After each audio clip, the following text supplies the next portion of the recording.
كان آخرهم الفنانة السورية ديما بياعة. ديما انضمت إلى البثوث المباشرة مشاهدينا على تيك توك قبل أسبوع من اليوم، وظهرت بجولات مباشرة مع عدد من الفنانين والتيك توكرز السوريين والعرب، منها الجولة التي نشاهدها أمامنا على هذه الشاشة والتي جمعتها مع الفنانة السورية القديرة هدى شعراوي والتيك توكرز الشهيرين بطران ورشروش.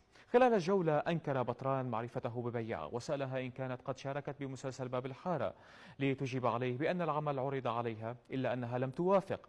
وهنا بدأ بطران السخرية منها بطريقة تحمل الكثير من الإساءة. صدق والله أنتم تمثلون في باب الحارة؟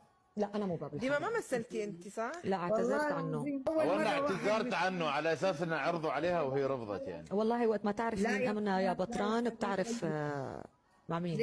تكبيس يلا روحي يلا تكبيس وتشهير. الله كم تاخذين على المشهد؟ الله يلا تكبيس وتشهير يلا. اخذ 150,000 دولار 200,000 دولار حسب.